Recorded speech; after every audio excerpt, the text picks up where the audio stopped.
আল্লাহুল মুস্তাআনু আলা মা তাসিফুন। আল্লাহু আকবার। মুখে আল্লাহু আকবার নাই? আমি কি আপনাদের কোনো খারাপ স্লোগান দিতে বলছি? আল্লাহু আকবার মুখে উচ্চারণ করতে পারছেন? আল্লাহু আকবার পৃথিবীর শ্রেষ্ঠ স্লোগান। আপনারা তো শান্তিতে বসে আছেন। আমার ফিলিস্তিনি মুজাহিদ বাহিনী বাইতুল মুকাদ্দাস রক্ষা করার জন্য তাদের কাছে কোনো দামি অস্ত্র নাই। মুসলমানদের সবচাইতে বড় অস্ত্রের নাম হচ্ছে লিল্লাহি তাকবীর, আল্লাহু আকবার। এটাই সবচাইতে বড় স্লোগান। এই স্লোগান মুসলমান ভুলে গেছে। দুনিয়ার প্রতি মানুষের এত মেজাজ, দুনিয়ার প্রতি আকৃষ্ট, আল্লাহকেই ভুলে গেছে। হযরত ইয়াকুব আলাইহিস সালাম বললেন, ফাসাবরুন জামিল,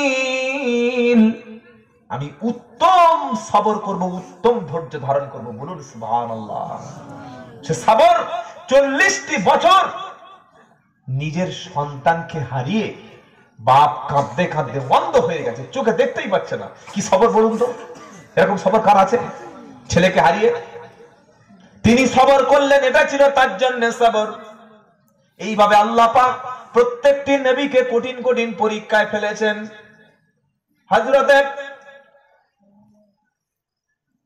হযরতে আইয়ুব আলাইহিস সালাম কঠিন রোগে যখন রোগাক্রান্ত হলো, 16 বছর 18 বছর কঠিন রোগে আক্রান্ত হওয়ার পরে শরীরে তার চামড়ায় প্রচন্ড অসুস্থ দেখা দিল। বিবি চলে গেল, বাচ্চা চলে গেল, সম্পত্তি সবকিছু যখন চলে গেল, আইয়ুব আলাইহিস সালাম কঠিন রোগে আক্রান্ত হওয়ার পরেও আল্লাহর কাছে নিজের ব্যাপারে কোনো শিকায়েত করলেন না, অভিযোগ করলেন না। সুবহানাল্লাহ বলেন। সবর, এটা সবরের সবক শেখাচ্ছে কোরআন। 18টি বছর পরে আইয়ুব আলাইহিস সালাম যখন দেখলেন তার জিহ্বায় রোগাক্রান্ত হয়েছে, জিহ্বা থেকে জিকির করতে পারছেন না, এইবার তিনি আল্লাহর কাছে একটা দোয়া করলেন। কে দোয়া করছেন? কথা বলে না? হযরতে আইয়ুব আলাইহিস সালাম। আচ্ছা, আমার কথা আমি আপনাদের বোঝাতে পারছি? বুঝতে পারছেন তো? আইয়ুব আলাইহিস সালাম বলছে, ও আইয়ুব ইদনাদা রাব্বাহু আন্নী মাসানি আযদুরু ও আনতা আরহামার রাহিমিন। জোরে বলুন সুবহানাল্লাহ। সবর কাকে বলে? আজ আমাদের সবর কোথায়? 17 নম্বর পারা সূরা আম্বিয়া, একদম 83 নম্বর আয়াতে পৃষ্ঠার উপর থেকে 3টে লাইন নিচেতে আইয়ুব আলাইহিস সালাম বলছেন, ও আইয়ুব ইদনাদা রাব্বাহু আন্নী মাসানি আযদুরু ও আনতা আরহামার রাহিমিন। তিনি বলছেন না যে আল্লাহ আমি নবী, আর নবী 16 বছর রোগে ফেলে রেখেছো? আল্লাহ আমি তো নবী, নবীকে 16 বছর কেন রোগে পড়ে থাকতে হবে? কেন বিবি বাচ্চা চলে যাবে? কেন ছেলেগুলো আপনি মেরে দিলেন? কেন আমার অর্থ সম্পদ সব চলে গেল? কেন আমার কাছ থেকে সবকিছু চলে গেল? কেন নিয়ামত কেড়ে নিলেন? আল্লাহ বিচারটা কি আপনি ঠিক করলেন? আল্লাহ আপনি কাজটা ভালো করলেন? এসব কোনো কথাই তিনি বললেন না। তার দোয়া কোরআনে আল্লাহ কোট করছে, 4টিখানি ব্যাপার নয়। তিনি বলছেন ইজনাদা রাব্বাহু, যখন তার আল্লাহকে ডাকলেন, রবকে ডাকলেন, ডেকে বলছেন আন্নী মাসানি আযদুরু, আল্লাহ আল্লাহ আমি অসুস্থ। আল্লাহ ডাক। বান্দা যখন রাতের আঁধারে, গভীর রাত্রিবেলা, আপনিও যদি কোনো মামলা, মোকদ্দমা, কেস কিংবা কোনো কঠিন চক্রান্তে পড়ে যান, ষড়যন্ত্রে পড়ে যান, মুসিবতে পড়ে গেছেন, সমস্ত ব্যক্তি আপনাকে প্রত্যাখ্যান করেছে, কোনো জায়গায় সাহায্য পাচ্ছেন না, কি করবেন? গিয়ে দুটো সকালে খাসি নিয়ে পাথর চাপড়িতে চলে যাবেন, তাই তো নাকি বাবা? যেতে হবে না? কি বলছেন? আরে উনি কবর থেকে আমাকে সুস্থ করে দেবে না? মুসলমান কখনো মসজিদ ছাড়া কোনো পৃথিবীতে অন্য দরবারে যায়? একটাই হচ্ছে পৃথিবীতে দরবার, সেটার নাম হচ্ছে মসজিদ। একটাই হলো দরবার, আর বাকি যা আছে সব ঝেড়ে খাবার কারবার। কি বুঝলেন? বিনা পুঁজির কারবার। অধিকাংশ মাজারগুলিতে কবর নিয়ে সেখানে ব্যবসা চলছে, বিনা পুঁজির বিজনেস। খালি একটা কবর করে উপরে গম্বুজ করে একটা ওরস ডেকে দিয়ে, আর পাশে কিছু ভণ্ড বক্তা থাকবে, কিছু ভণ্ড ব্যক্তি থাকবে, যারা বলবে আমার পীর কবরে যাওয়ার পরে উনি জীবিত অবস্থায় যেরকম ক্ষমতা ছিল, মরে যাওয়ার পরে তার ক্ষমতা আরো চতুর্গুণ বেড়ে গেছে। এসো গরু আনো, ছাগল আনো, হাদিয়া আনো, চাদর আনো, এখানে দাও, যা চাইবে তাই পাবে। যা চাইবে, জোরে বলেন, যা চাইবে তাই পাবে। এইসব ভণ্ডদের কথা শুনে নিজের ঈমান আমরা নষ্ট করব না, বরং আল্লাহ কোরআনে যে সবক শিখিয়েছেন নবীদের পথে, সাহাবাদের পথে চলবো ইনশাআল্লাহ। বলেন।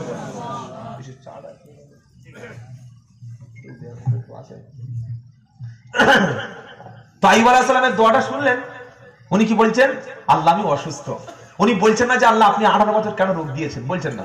উনি বলছেন আল্লাহ আমি অসুস্থ, আন্নি মাসানিয়াদ দুররু, আল্লাহ আমি অসুস্থ, আমি প্রচন্ড রোগাগ্রস্ত, আর আপনি রহমানুর রহিম, আপনি হলেন দয়াবান। জোরে বলুন সুবহানাল্লাহ। আচ্ছা, এই দুটো কথার মানে মাঝখানে কি আসছে?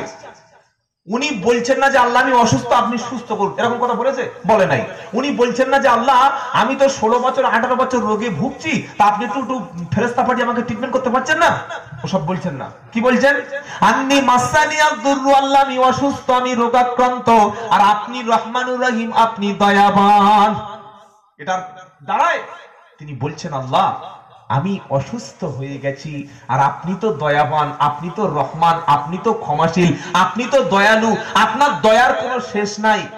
আল্লাহ, ইয়া আল্লাহ, এই অসুস্থ ব্যক্তির প্রতি আপনার যে দয়া, আপনার যে করুণা, আপনার যে বিশাল বড় ক্ষমার আধার, ওই করুণার কিছু অংশ আমার উপরে বর্ষণ করুন, আমি যেন সুস্থ হয়ে যাই। জোরে বলুন সুবহানাল্লাহ।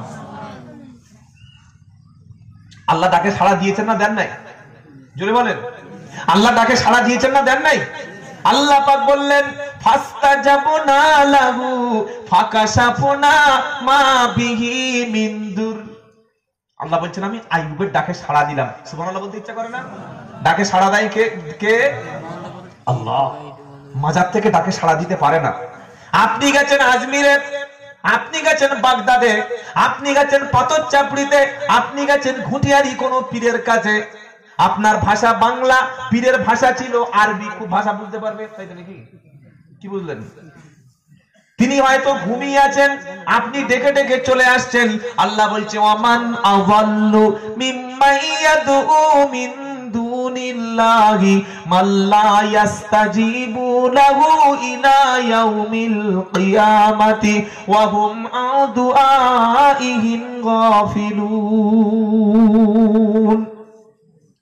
26 পারা সূরা আহকাবের একদম 4 নম্বর আয়াতে মিডল পয়েন্টের নিচেতে আল্লাহ পাক বলছে তার চাইতে বড় গোমরা, তার চাইতে বড় পথভ্রষ্ট, তার চাইতে বড় সত্য পথ থেকে বিচ্যুত হয়ে যাওয়া ব্যক্তি কে আছে? যে এমন ব্যক্তিকে ডাকে, যে ডাকের সাড়া কিয়ামত পর্যন্ত দিতে পারবে। যদি বলেন আপনি কোন কবরওয়ালার কাছে, হে বাবা, হে বাবা, এ খাজা, এ খাজা, এ গাজী বাবা, এ পীর বাবা, কিয়ামত পর্যন্ত যদি ডাকেন, আল্লাহ বলছে সাড়া দেওয়ার ক্ষমতা কবরওয়ালার আছে। সবচেয়ে বড় গোমরা সে ব্যক্তি যে আল্লাহকে ছেড়ে কোন কবরে, কোন মাজারে এমন ব্যক্তিকে ডাকা শুরু করেছে যে সাড়া দেবে না, দেওয়ার ক্ষমতা নাই, কিয়ামত পর্যন্ত ডাকলে সাড়া দেবে না। আর কিয়ামতের দিন পরিস্থিতিটা কি হবে? ওয়াইদা হুশিরান নাসু কানু লাহুম আ'দা ওয়া কানু বিইবাদাতিহিম কাফিরিন। আল্লাহ পাক শোনাচ্ছে সমস্ত এই যাদের কাছে গিয়ে সাহায্য চেয়েছো, কবর থেকে যিনি বাঁচাবে মনে করে তুমি তার কবরে গেছো, কবরে গিয়ে কাঁদলে আমার ছেলে দেবে, আমার মেয়ে দেবে, আমার ভাগ্য পরিবর্তন করবে, আমার রিস্কের ব্যবস্থা করে দেবে, আমার ছেলেটার চাকরি দেবে, আমার জীবনের ভালো মন্দর মালিক কবরওয়ালা, এই মনে করে তোমরা যার কাছে গেছো, আল্লাহ আমি কিয়ামতের দিন সবাইকে কিয়ামতের দিন একত্রিত করব, করে বলবো এ খাজা আমার বান্দা, হে ওলি বান্দা, পীর বান্দা, তুমি সত্যি কি এই ব্যক্তিদেরকে কবরে যেতে বলেছিলে? তুমি কি এরকম শিখিয়েছিলে যে মরণের পরে কবরে এরকম চাদর দেবে, মাজার করবে, উপরে বড় গম্বুজ তৈরি করে ওরস করবে, মানুষকে গরু ছাগল নিয়ে সেখানে এসব কথা বলেছিলেন? সেখানে কবরে সেজদা দিতে হবে, কবরে মোমবাতি দিতে হবে, আগরবাতি দিতে হবে, সেখানে গিয়ে কাঁদতে হবে, কথাগুলো বলেছিলে? সেদিন আল্লাহর ওলিরা, কবরওয়ালারা অস্বীকার করবে, বলবে না আল্লাহ সুবহানাকা, আপনি পবিত্র, আপনি মহান, আমার এসব কথা বলিনি, অস্বীকার করবে। সেজন্য বিপদ মুসিবতে হলে আমরা কি করব? সবর করব, ইনশাআল্লাহ। বলেন আইয়ুব আলাইহিস সালাম ডাকলেন, সাড়া দিলেন কে? আল্লাহ। এবার মুমিনদেরকে আল্লাহ সবক শেখাচ্ছে। হে মুমিন, নবীদের পরীক্ষা তো শুনে নিলে, কি বড় বড় পরীক্ষা করেছি। তুমি যখন নিজেকে মুমিন বলবে, যখন নিজেকে ঈমানদার বলবে, তোমাকে 5টা পরীক্ষায় আমি ফেলবো। কটা? وَلَنَبْلُوَنَّكُمْ بِشَيْءٍ مِّنَ الْخَوْفِ وَالْجُوعِ وَنَقْصٍ مِّنَ الْأَمْوَالِ وَالْأَنفُسِ وَالثَّمَرَاتِ وَبَشِّرِ الصَّابِرِينَ الَّذِينَ إِذَا أَصَابَتْهُمْ مُصِيبَةٌ قَالُوا إِنَّا لِلَّهِ وَإِنَّا إِلَيْهِ راجعون।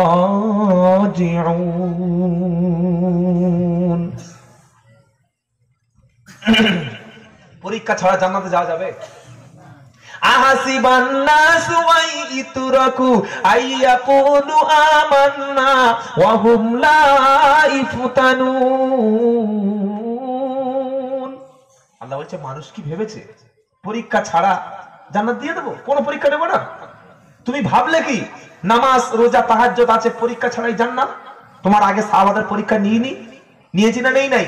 আম হাসিবতুম আন তাদখুলুল জান্নাতা ওয়ালাম্মা ইয়াতিকুম মাসালুল লাযীনা খালাউ মিন ক্বাবলিকুম মাসাতুহুমুল বাসাউ ওয়াদ-দাররাউ ওয়াজুলজিলু হাত্তা ইয়াকুলার রাসূল ওয়াল্লাযীনা আমানু মাআহু মাতা নাসরুল্লাহ আলা ইন্না নাসরাল্লাহি করিব। দ্বিতীয় পারা 12 পৃষ্ঠা, একদম 10, 11, 12, 13 নম্বর লাইনে 214 নম্বর আয়াত আল্লাহ পাক শোনাচ্ছে, আম হাসিবিতুম তাদখুলুল জান্নাহ। এই বান্দা, কি ভেবেছো? তুমি কি মনে করছো এমনি এমনি জান্নাত? হ্যাঁ, এমনি এমনি জান্নাতে চলে যাবে? তোমাদের পূর্বে যারা ঈমান এনেছিল, তোমাদের পূর্বে যে জাতি মুসলমান হয়েছিল, তোমাদের পূর্বে যারা কলেমা পড়েছিল, তাদেরকে ঘর ছাড়তে হয়েছে, বাচ্চা ছাড়তে হয়েছে, বিবি ছাড়তে হয়েছে, জান দিতে হয়েছে, মাল দিতে হয়েছে, অত্যাচার সহ্য করতে হয়েছে, নানান বিপদ মুসিবত তাদের উপরে এসেছিল। সাহাবাদের উপর কিন্তু কম বিপদ আসেনি। বিপদে মুসিবতে পড়ে এত মার খেলো মক্কায় 13টি বছর। মার খেতে খেতে যখন শেষ হয়ে যাচ্ছিল, নবীকে জিজ্ঞাসা করলো, ওয়াল্লাযীনা আমানু মাআহু মাতা নাসরুল্লাহ। হে আল্লাহর নবী, আমরা মক্কায় এত মার খাচ্ছি, আল্লাহর সাহায্য কবে আসবে? কারা জিজ্ঞাসা করলেন? সাহাবায়ে কেরাম। কারা জিজ্ঞাসা করলেন? সাহাবায়ে কেরাম। হে নবী, আমরা তো এত মার খাচ্ছি, কবে সাহায্য আসবে? কখন আল্লাহর পক্ষ থেকে মদদ আসবে? কখন আল্লাহর পক্ষ থেকে গায়বী মদদ আসবে? আল্লাহ পাক শোনাচ্ছে, হাবিব গো, আপনি এটাও শুনিয়ে দিন, আলা ইন্না নাসরাল্লাহি করিব। আল্লাহর সাহায্য কিন্তু খুব নিকটবর্তী। জোরে বলেন। ফিলিস্তিনে মার খাই আমরা মুসলমান, মায়ানমারে মার খাই আমরা মুসলমান, গুজরাটে মার খেলাম আমরা মুসলমান, আফগানিস্তানে মার খেলাম মুসলমান, ইরাকে মার খেলাম মুসলমান, বসনিয়ায় মার খেলাম মুসলমান। মুসলমান ভাবছে কবে আল্লাহর সাহায্য আসবে? আল্লাহর সাহায্য কিন্তু খুব নিকটবর্তী। পরীক্ষা আসবে, ইমানের পরীক্ষা। শুধু নামাজ পড়ে হাতে তসবি রাস্তায় বার হয়েছে, আর এখন কম্পিউটার তসবি বার হয়েছে। দেখেন নাই? দেখেছেন না? দেখেন নাই?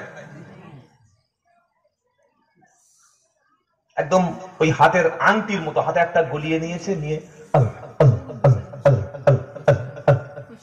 কি হচ্ছে রে? হ্যাঁ, কোত্থেকে এই বুজুর্গ পেয়েছো বাবা? আল্লাহ জাকিরিন বান্দাদের তো আলামত এটা না। আল্লাহ জাকিরিন বান্দার আলামত এটা না। কম্পিউটারাইজ তসবিহ নিয়ে হাতে লাগিয়ে দিয়ে এখানে তসবিহ একটা করে বটন মানে প্রেস করছে, টিপছে, আর এরপরে নাম্বার উঠছে 12,371। লোক বলছে ভাই 12,371 মানে কি ইলেকট্রিক বিল নাকি? বলছে এটা আমার আল্লাহর সংখ্যা, জিকির করেছি সকাল থেকে। চিন্তা করতে পারেন? লোক দেখানো ইবাদত যেন আমাদের না থাকে। আল্লাহ কবুল করুক, বলুন আমিন। রমজান মাসে এতটুকু বিল খালি জোগাড় করেছে, এতটা বিল। লোক বলছে ভাই এটা কিসের বিল? বলছে এগুলি আমার জাকাতের বিল। লোক দেখানো কেন? কেন লোক দেখানো? আল্লাহ বলছে শোনো, তুমি ইমানদার হলে তোমার কাজটা ইমানদারের মতো হবে। যখন তুমি বলবে ইমান বলা, আমি আল্লাহ তোমাকে 5টা দফা পরীক্ষা তোমার করব। কটা পরীক্ষা হবে জোরে বলেন? ইমানের পরীক্ষা কটা? 5টা। কি কি? ওয়ালানা বুলুওয়ান্নাকুম বিশাইইম মিনাল খাউফি, ভয় ভীত করা হবে, সন্ত্রস্ত করা হবে, তোমাকে ভয় দেখানো হবে। সাহাবাদেরকে প্রচন্ড অত্যাচার করা হয়েছে, কিন্তু তারপরে তারা আল্লাহ ছেড়ে দেয়নি। ওয়াল জুই, ক্ষুধার কষ্ট হবে। ইমানদার ব্যক্তির পৃথিবীতে ক্ষুধার কষ্ট হবে। ইমানদার ব্যক্তির এক বেলা খাওয়া হবে, আরেক বেলা খাওয়া কখনো হবে না। 6 মাস বাড়িতে রুজি থাকবে, 6 মাস রুজি থাকবে না। 6 মাস তোমার বাড়িতে পয়সা থাকবে, 6 মাস পয়সা থাকবে না। ছেলে অসুস্থ বিছানায় পড়ে থাকবে, ডাক্তার দেখানোর পয়সা তুমি পাবে না। ক্ষুধার কষ্ট দিয়ে দেখবো তুমি ধৈর্য ধরো কিনা। ওয়ানাকসিম মিনাল আমওয়াল, মালের নোকসান করাবো, মালের ক্ষতি করাবো। সবাই ব্যবসা করবে, কোটি কোটি উপার্জন হবে। আমি আল্লাহ কিছুদিন তোমার ব্যবসাটা একটু অর্থ কমিয়ে দিয়ে দেখবো তোমার মধ্যে ধৈর্য ধরার মতো মানসিকতা আছে কিনা। ওয়াল আনফুস, হে বান্দা শুনে রাখো, আমি তোমার প্রাণ কেড়ে পরীক্ষা নেব। তোমার যুবক ছেলেকে রোড অ্যাক্সিডেন্ট দিয়ে তুলে নেব। তোমার মেয়েটাকে আমি অ্যাক্সিডেন্ট দিয়ে দুর্ঘটনায় মেরে দেব। তোমার বিবিটাকে তোমার কাছ থেকে ছিনিয়ে নিয়ে সবর আছে কিনা দেখব। তোমার বাপ মাকে তোমার কোলের কাছ থেকে তুলে নেব। তোমার হাতটা আমি কিছু দিনের জন্য পঙ্গু করে বিছানায় ফেলে রেখে দেখব। তোমার পায়ে আমি প্যারালাইসিস দিয়ে দেখব, ব্রেন টিউমার দিয়ে দেখব, তোমার আমি ক্যান্সার দিয়ে দেখব, তোমার কিডনিটা নষ্ট করে দেখব, সুগার দিয়ে দেখব, কঠিন রোগে আক্রান্ত করে দেখব। বান্দা আগের মতো সেই সবর ধৈর্য তোমার আছে কিনা। তোমার ফসল আদির ক্ষতি হবে, কখনো জমিতে ধান হবে, কখনো চাষ ভালো হবে না। এই সমস্ত ক্ষতি করে, এই সমস্ত কঠিন কঠিন পরীক্ষা দিয়ে দেখব বান্দা তুমি আগের মতো আমি আল্লাহর কাছে নিজেকে হাজিরা দাও কিনা। এরকম পরীক্ষা যখন আসবে, ইমানদার ব্যক্তির মুখ থেকে শব্দ কি বার হবে? আল্লাযীনা ইযা আসাবাতুহুম মুসিবা ক্বালু ইন্না লিল্লাহি ওয়া ইন্না ইলাইহি রাজিউন। বিপদ মুসিবতে পড়লে ইমানদার ব্যক্তি বলবে ইন্না লিল্লাহ। কি বলবে? জোরে বলেন ইন্না লিল্লাহ। আর খুশির সংবাদ আসলে ইমানদার কি বলবে? খুশির সংবাদ আসলে ইমানদার কি বলবে? আলহামদুলিল্লাহ। খুশির সংবাদ আসলে ইমানদার কি বলবে? কারণ মুমিন ব্যক্তির প্রত্যেকটি কাজের পরেতে আল্লাহ আলহামদুলিল্লাহ শব্দ শিখিয়েছে। কিরকম? আপনি খানা খেলেন, খানা খেয়ে উঠে চলে গেলেন, খানার সুন্নাত যে হকটা আদায় হলো না। খানা খাওয়ার পরে আল্লাহ নবী একটা দোয়া শিখিয়েছেন। কি দোয়া? আলহামদুলিল্লাহিল্লাযী আত'আমানা ওয়া সাকানা ওয়া জাআলনা মিনাল, বলো তুমি বলো, ওয়া জাআলনা মিনাল। আপনারা খান না খাওয়া ছেড়ে দিয়েছেন? খান তো খাওয়া শেষে দোয়া বলেন? অত আলহামদুলিল্লাহ কোথায় বলবে? হাতটাই ধোয় না। অনেক মুসলমান আছে হাত ধোয় না, খেয়ে নেয়। আস্তাগফিরুল্লাহ। ইসলাম শিখিয়েছে প্রথমে দুটো হাত ধো, তারপরে দস্তরখান বিছাও, তারপরে সামনে খাবার এলে সবগুলো একদম মুঠো করে খেয়ে নাও। নাকি? কখনো না। নিজের কাছ থেকে অল্প অল্প করে খাও। এগুলো শিখতে হলে আল্লাহ রাস্তা একটু বার হতে হয়, ওলামাদের মজলিসে বসতে হয়, আলেমদের কাছে সময় দিতে হয়। এগুলো এই রাস্তায় মাচার উপরে বসে পাওয়া যায় না। চার দোকানে বিড়ি টানছে, বলছে জানিস? বললে কি? বলে আমি অনেক কিছু শিখে গেছি। বললে কি বল? বলছে আমি অনেক কিছু জানি। এই মৌলবীরা কি জানে? চায়ের দোকানে মাচার উপরে বসে বসে বলছে। বলছে আমাদের আলেমোলামারা এসব ইংলিশ বোঝে না, এসব কিচ্ছু বোঝে না, আমি অনেক শিখে গেছি। তুমি ঘোড়ার ডিম জানো, বাপের জানাজা পড়াতে পারো? বাপের জানাজার নামাজটা তুমি পড়ানোর মতো যোগ্যতা অ্যাবিলিটি অর্জন করতে পেরেছো? বলে না। তুমি বলে অনেক কিছু শিখে গেছে। সারা জীবন শিখলেও তুমি কিছুই জানতে পারবে না। স্যার আইজাক নিউটন, বিশ্ববিখ্যাত একজন সায়েন্টিস্ট, তিনি মৃত্যুর সময় বললেন যে সারা জীবন শিখিলাম ইহা, জানিলাম ইহা, কিছুই জানলাম না। কি ভাবছেন আপনি? কি ভাবছেন? কটা ইউনিভার্সিটি বারান্দায় কয়েকদিন ঘুরেছে, কলেজে কয়েকদিন ব্যাগ নিয়ে ঘুরেছে, এসে বলছে আমাদের দেশের আলেমোলামা এরা কিচ্ছু বোঝে না, জান্নাত জাহান্নাম নামাজ রোজা হওয়া যাকাত তাসবিহ তাহলিল আমরা সব শিখে গেছি। বলে কি শিখেছো? বলছে দেয়ার ইজ নো গড। সৃষ্টি বলতে, কর্তা বলতে, আল্লাহ বলতে, খালিক বলতে, রাজ্জাক বলতে, রব বলতে কিচ্ছু নাই। বলে আকাশ এমনি এমনি হয়েছে, চাঁদ এমনি এমনি হয়েছে, সূর্য এমনি এমনি, প্রাকৃতি। কি বলছে বলো? প্রাকৃতি। প্রাকৃতি তোমার কোন গরুর মাথা? হ্যাঁ, আল্লাহর হুকুম ছাড়া বৃষ্টি হয়? কথা বলে না। আল্লাহ বলছে বান্দা, আমি আল্লাহ যদি আসমান থেকে বৃষ্টি বর্ষণ করি, তোমরা বন্ধ যদি করি, 3 বছর বৃষ্টি দেব না। পৃথিবীর সব মানুষ যদি রাস্তায় হরতাল করো, বৃষ্টি হয়ে যাবে, তাই তো নাকি? কি মনে হচ্ছে? হবে না। আমি আল্লাহ যদি ভূমিকম্প দেওয়া শুরু করি, মমতা ব্যানার্জির খবর ক্ষমতা নাই, ঝাড়খণ্ডের মুখ্যমন্ত্রীর ক্ষমতা নাই, মোদির ক্ষমতা নাই, হাসিনা খালার ক্ষমতা নাই।